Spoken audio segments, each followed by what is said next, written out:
Hey there guys, and welcome back to Let's Play Final Fantasy XIII. In the last episode we finished up our CP grinding at Tajin's Tower.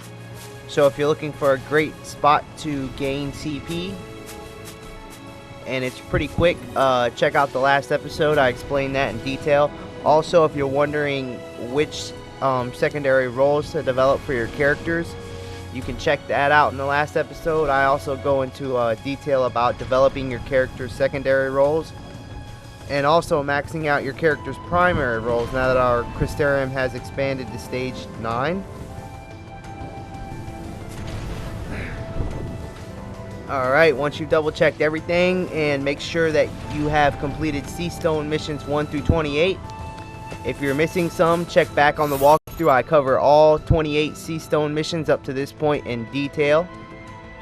And we are at the Northern High Plains, so if you haven't completed the Seastone's missions 1 through 28, I highly suggest to do that now, because not only do you get great rewards, and you can check that off your checklist from the mission screen, but you also get teleporter stones, meaning that instead of having to run all the way across Grand Pulse, you can actually teleport to save yourself some time.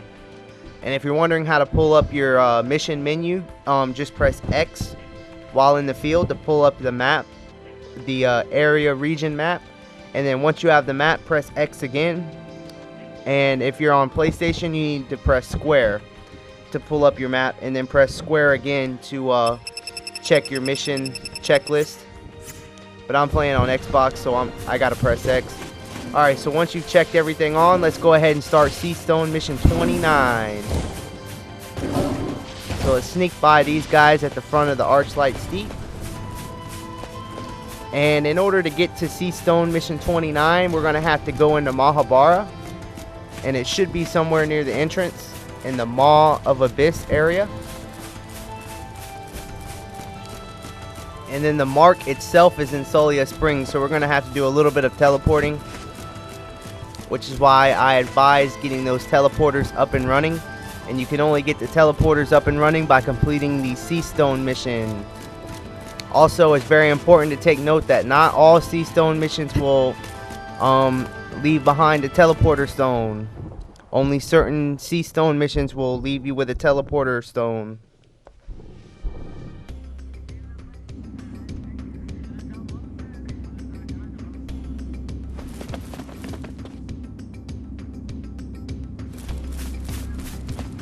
Alright, so we're now at the Maw of Abyss area. Now let's quickly switch our paradigms, since our characters have access to the since our characters can now use the rabbit or synergist role. Let's go ahead and make a full paradigm specifically with synergist roles. It's called Rapid Growth, and it's synergist, synergist, synergist. Now let's go ahead and rearrange our paradigms.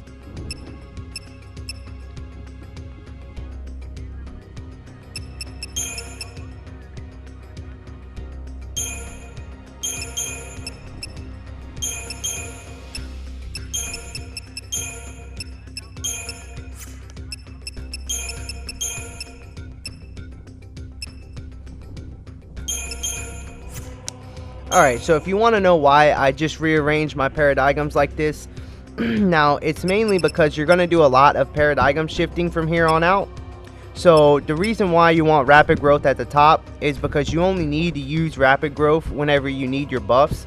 So putting that all at the top is perfect. Relentless Assault, Aggression, and Combat Clinic are your three most active paradigms, meaning you're going to be switching through these the most often. So you're going to want Combat Clinic in the middle for easy access, because in the middle of battle, when your characters are really hurt and you really don't have time to switch paradigms, if you're in Relentless Assault or Aggression, all you got to do is push down twice.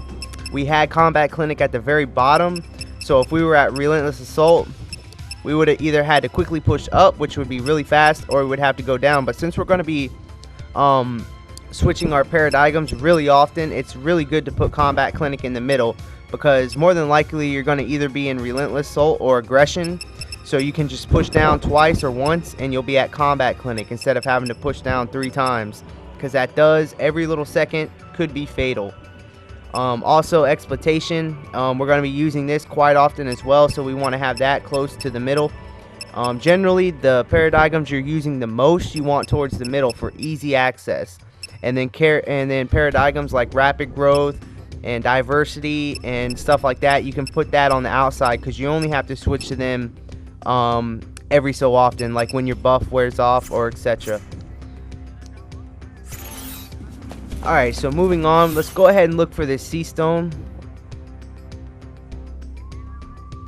And there it is right there. Alright, so we're going to have to take a left path whenever the path splits for the first time. So shortly ahead, you'll come to a save point on the right. And we already looted this place for treasure, so you don't got to really worry about looting the place.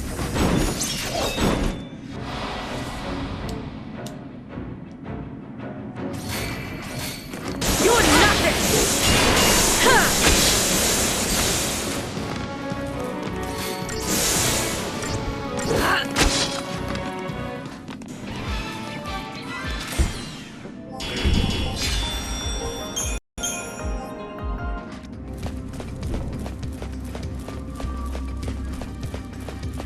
Alright, so let's go ahead and take out the enemies in the path because we need the little extra bit of experience.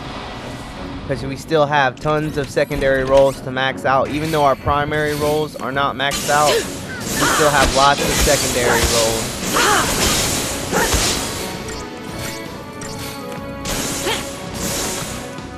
Be ready for the next fight.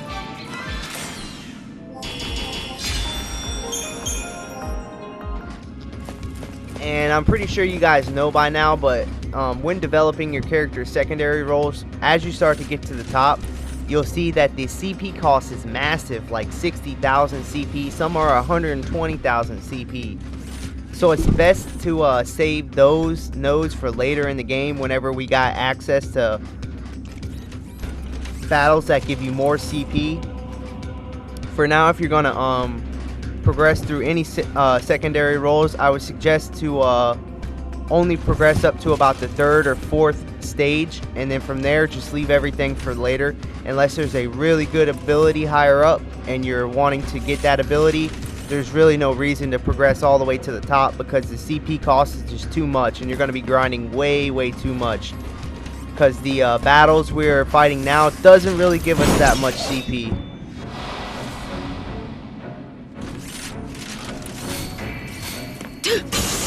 You're nothing!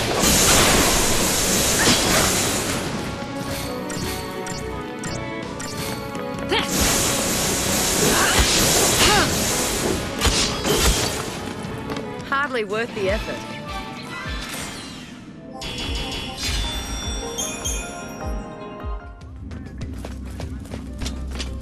Alright, so as you enter the tunnel, go ahead and turn left at the first fork.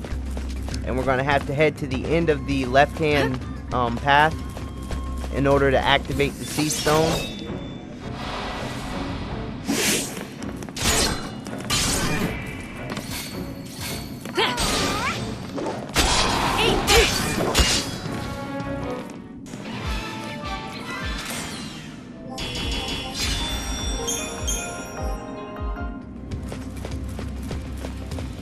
Alright, so pushing ahead, go ahead and clear out the guys in your way.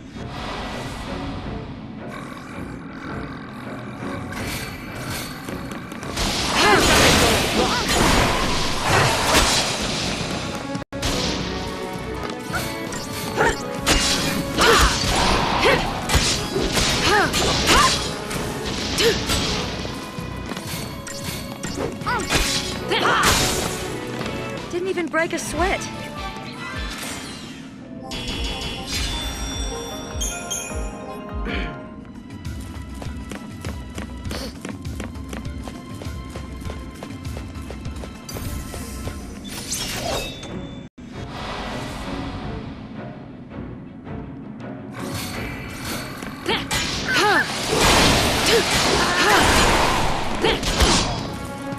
Hardly worth the effort.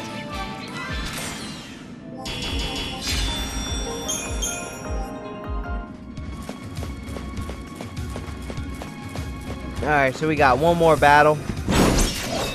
Go ahead and clear these guys up so we can get back at that sea stone in the back.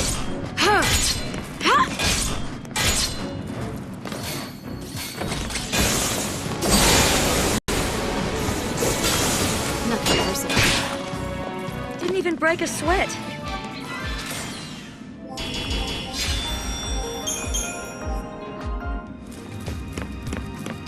Alright, after clearing them out, you'll come to the sea stone. Now, take note that if you didn't explore this area before, the first time we came through Mahabara, you will be thrown into an event battle with a Juggernog. As you approach this dead end, the door will be up, and whenever you get near it, the door will fall, and behind it is a Juggernog. You'll be forced into the battle, and you have to defeat it. But you should have already took care of that.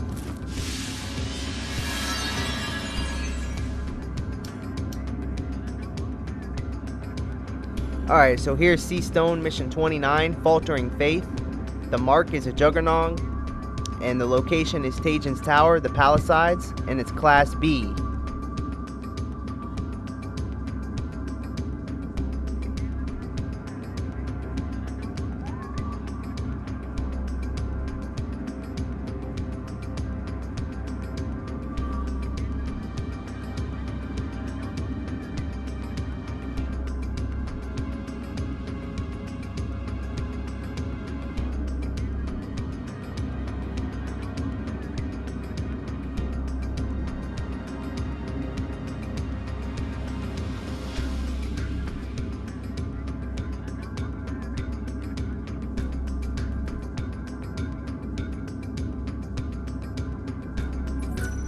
Alright, so let's go ahead and accept this mission.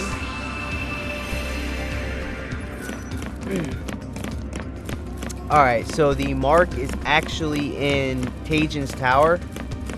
So we're going to have to teleport there, because if we run there, it's going to be a very long journey. So let's go ahead and backtrack to the Archlight Steep the same way we came.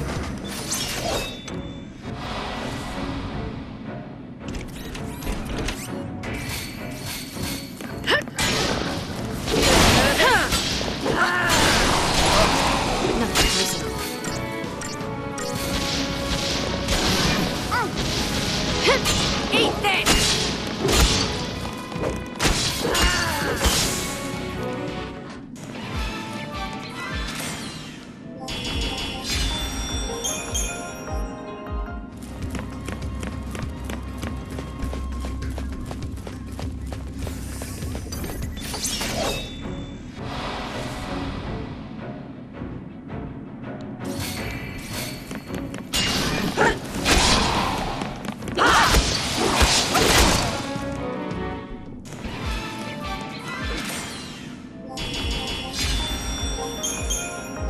Alright, so it's also pretty important to note that all the sea stones that we've taken care of up to this point have been pretty linear, meaning that like as soon as you activate the sea stone, the mission mark really isn't that far away, and they kind of like set themselves up together, you know, in a linear path.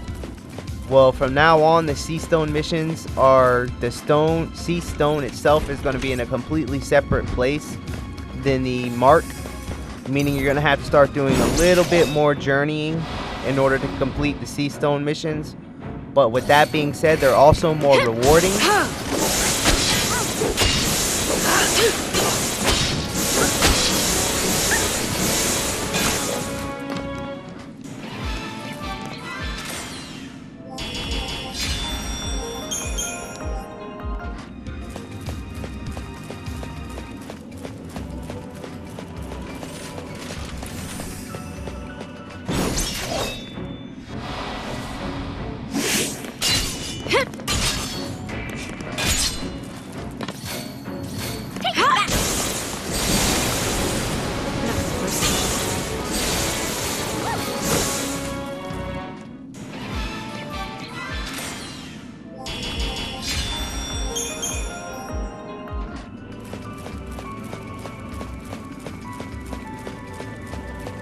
Alright, so disregarding what the Sea Stone Mission 29 said about the Juggernog rampaging in the Cloven Spire area, the Juggernog is actually going to be found in the Palisades area of Tajin's Tower. So if you're not familiar with that area, it's the area just outside the tower. So we don't even have to go in the tower, it's on the outskirts or the entrance area of the tower.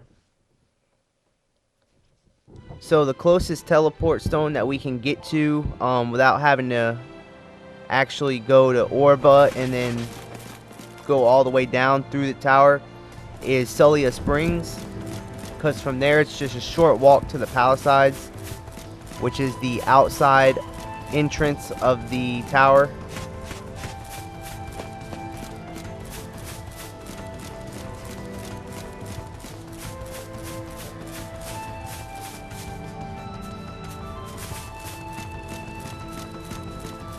An invisible wall because the game was loading. Awesome.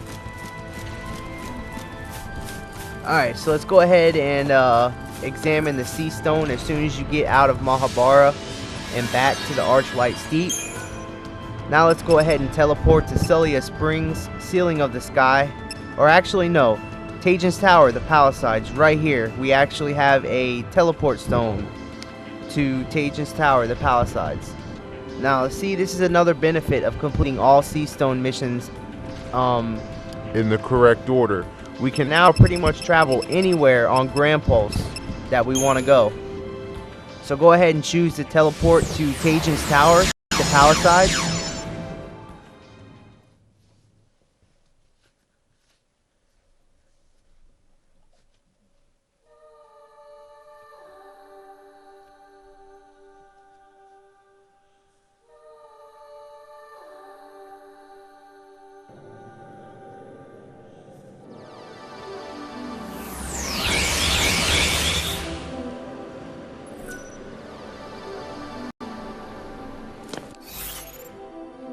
Alright, so upon entering or teleporting to Tajan's Tower, the Palisades, you'll see that the mark is just shortly up the path if you open up your map, indicated by a pink star. Now let's quickly talk about the paradigms we should enter this battle with.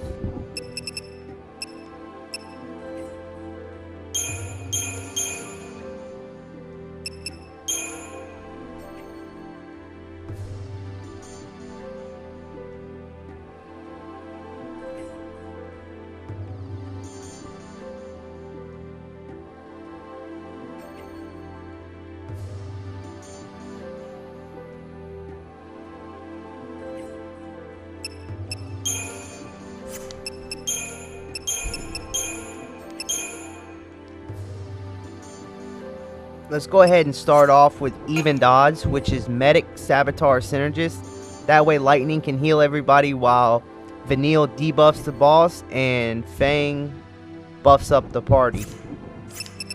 So again, start off with Evened Odds. That is, because this guy is pretty tough. Evened Odds is a Medic Saboteur Synergist.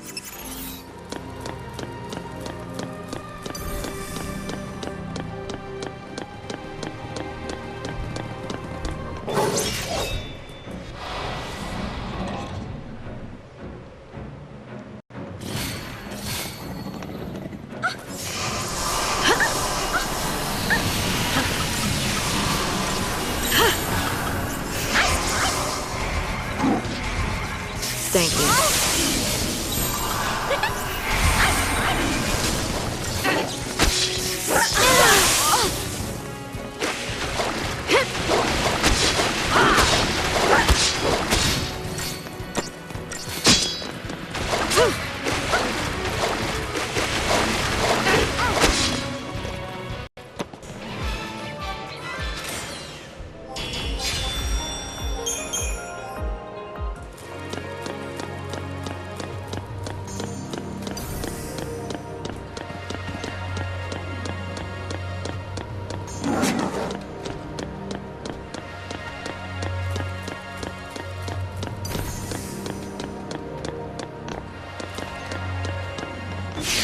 Alright, so whenever you're ready, go ahead and engage the mark, the Juggernaut.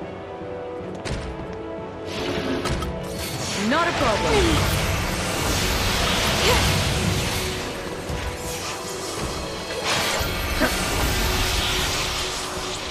Wait for Fang to buff the party. I gotta do and for everything. Vanille to debuff.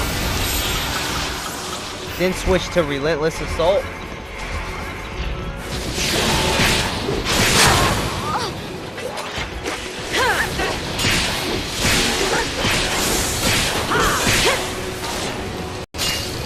Then go ahead and raise his stagger percentage up to about 750 and switch to aggression to finish him off.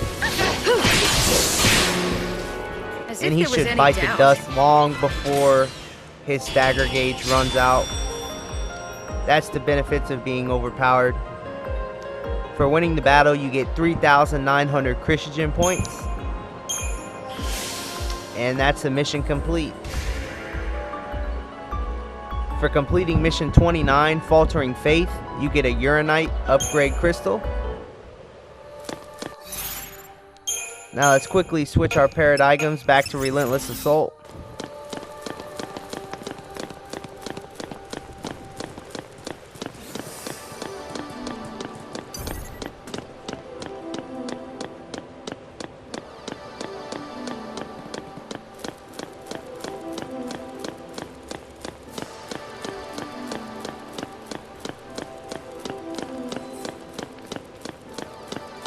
And if you want, you can use the teleport stone to teleport wherever you need to go. I'm going to quickly save my game at the nearby save point. And that's going to conclude this episode of Let's Play Final Fantasy XIII. So that takes care of Sea Stone Mission 29. Join me again on the next episode where we take care of Sea Stone Mission 30. See you guys next time on the next episode of Let's Play Final Fantasy XIII.